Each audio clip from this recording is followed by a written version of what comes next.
Salut à tous, je vous retrouve pour en fait mon premier avis d'un con et j'ai hésité en fait à faire sur la vidéo d'Ernesto et Teddy, j'ai déjà pris les notes et tout, donc j'ai maté 2 fois la vidéo de 2h15, 2h13 même.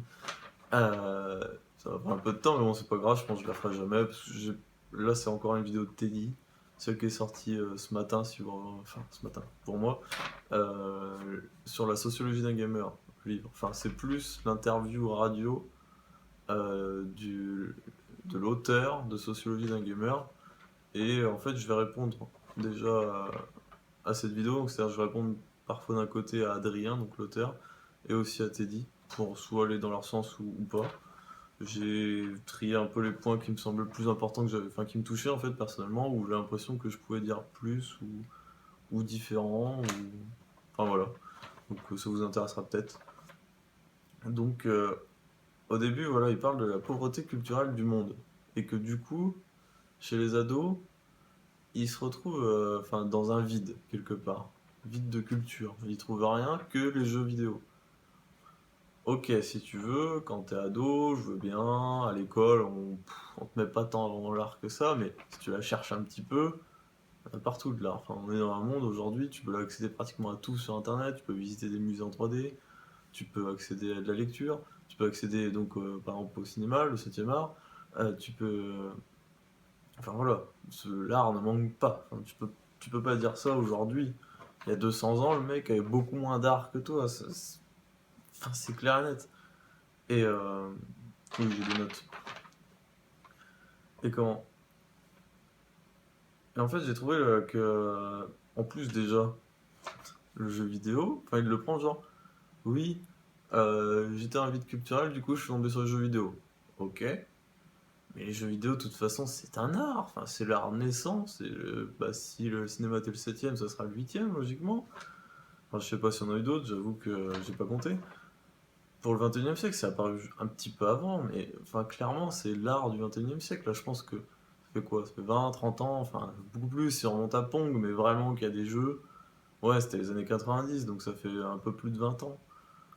Attendez encore 20 ans, vous allez voir comme ça va être encore à un autre niveau totalement. Déjà, grâce à la technologie, on va pouvoir avoir beaucoup plus de possibilités. Et enfin, c'est génial. Dire que le monde culturel est vide, déjà, c'est faux. Et en plus, dire je me suis tourné vers le jeu vidéo parce qu'il y restait que ça, comme si c'était de la merde. Mais pas du tout. Enfin, c'est d'une richesse le jeu vidéo. On peut vivre des histoires. Enfin, c'est fou. Je comprends pas. Après, par contre, à un moment, voilà. Il disait que lui, en fait, il s'était tourné vers la vidéo, quelque part, parce que c'était un manque, il a un manque de social. Et donc, il a trouvé, en fait, il s'est fait une sorte de. Enfin, pour se faire des potes, quoi, quelque part. Il avait un manque, voilà, il avait sûrement pas d'amis. Je sais pas, sûrement. D'ailleurs, son discours fait un peu penser que c'était un peu une victime à l'école. Je ne sais pas. Si on écoute Teddy pendant toutes ses vidéos, il dit que oui. Mais bon, moi je le connais pas, j'en sais rien. Et, euh, et alors que moi, pas du tout. Enfin, je veux dire, j'ai pas été vers le jeu vidéo pour me trouver des potes. Oui, j'ai fait des rencontres, surtout. Non, là, on parle, attention, c'est vrai que le mec le précise pas. Mais en fait, toute cette partie-là, il parle quasi exclusivement des MMO et des jeux multijoueurs. Voilà. Euh, du coup, je me suis perdu. Attendez 2 secondes. Oui, voilà. Le mec, genre. Putain, j'y arrive plus. Ah oui, voilà, c'est ça que je voulais dire. Je suis désolé, je suis désolé. Ça sera mieux plus tard. Euh, Moi, si je vais découvrir les jeux vidéo, c'est parce que, tout simplement, le soir, après les cours, mes potes étaient pas forcément dans le même collège, tout ça. Bon, on se retrouvait entre potes en multijoueur, merci Internet, et on tripait ensemble pendant la soirée. Voilà, avant de manger, plus on était vieux, plus on le faisait tard, par exemple, si on voulait. Et c'était génial de partager un truc entre potes. En plus, on se retrouvait tous dans un monde différent, quelque part. Enfin, je trouvais ça génial. Alors que lui, ce fait de devenir, ouais, je viens parce que je cherche des amis, et en même temps, on a l'impression, je sais pas, il amène un mal-être. Et ce mal-être, en fait, s'il y a plein de gens comme lui qui se regroupent, en fait, j'ai l'impression qu'ils vont créer un début de noyau de haine qui va faire que grandir envers tous les autres. Et ils vont haïr le monde au lieu d'essayer de s'intégrer. Alors parce que c'est ça qu'ils veulent à la base, c'est juste s'intégrer. Bref. Ah oui, à un moment, le mec dit: «Oui, moi je suis un gamer repenti». C'est quoi un gamer repenti? Enfin, il y a aucune repentance à avoir, c'est pas un problème d'être gamer. Il parle de ça comme si c'était un addict à l'héroïne, le mec. Enfin, je suis désolé, à la limite, s'il était hardcore gamer et qui jouait 20 heures sur 24, je veux bien, ça c'est mauvais, j'ai connu ça une petite période, tu sombres, voilà, tu deviens totalement addict, voilà, ah, ça passe, c'est quelques mois, si ça fait des années, bah fais-toi aider au pire.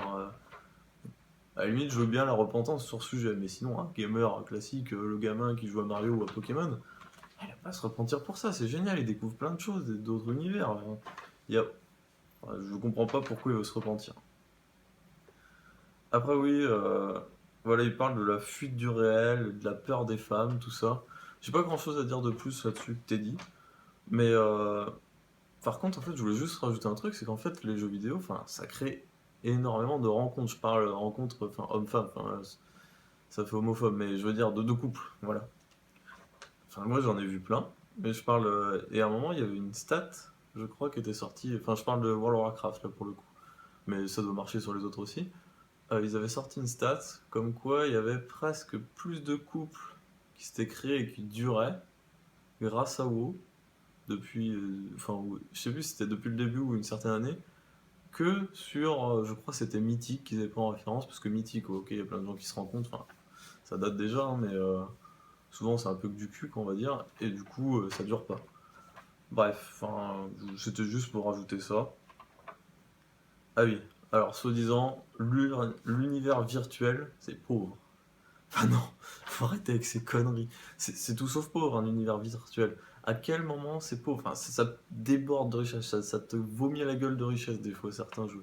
Alors après, c'est sûr, si tu joues qu'à des jeux de merde, bah, je peux rien pour toi, choisis. C'est comme critiquer des films, ouais, tous les films c'est de la merde, bah, tout ça parce que tu sais pas regarder les bons. Enfin, j'ai pas rien. Les jeux, c'est des pépites, c'est des merveilles. Enfin, je pense que un peu tout le monde sera d'accord avec moi là-dessus.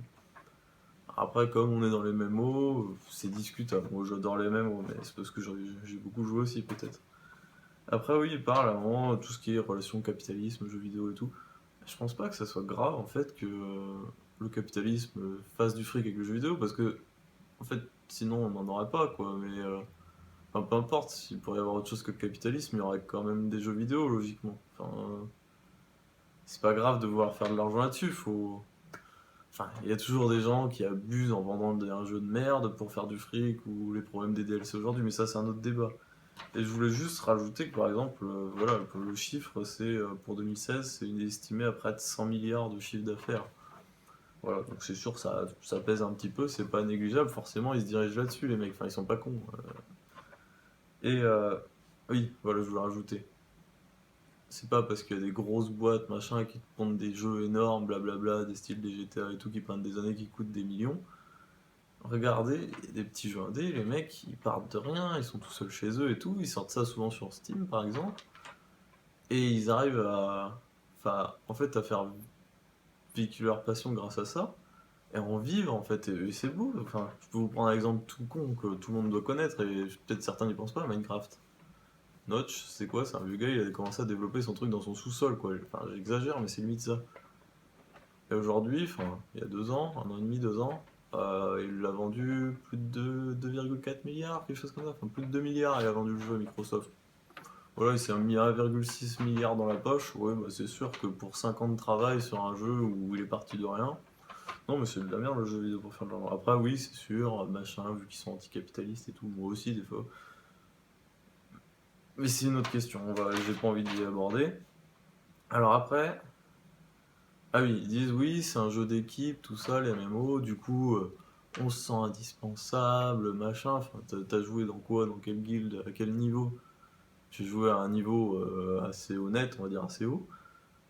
T'es là, t'as ton rôle, ok, tout le monde a son rôle. Je suis d'accord, c'est un travail d'équipe, tout le bordel, c'est le but du jeu en fait, c'est d'arriver à faire, à s'habituer à travailler en équipe en fait. Enfin, ça peut être génial pour dans la vie aussi, enfin, c'est génial de savoir travailler en équipe, ça peut t'apporter beaucoup de ce côté-là le jeu. Le fait de savoir travailler en équipe, de compter sur les autres, de savoir dispatcher le travail, les tâches et tout, et de toujours voilà, justement, c'est là où je voulais en venir, c'est que moi, j'étais là, j'avais mon taf.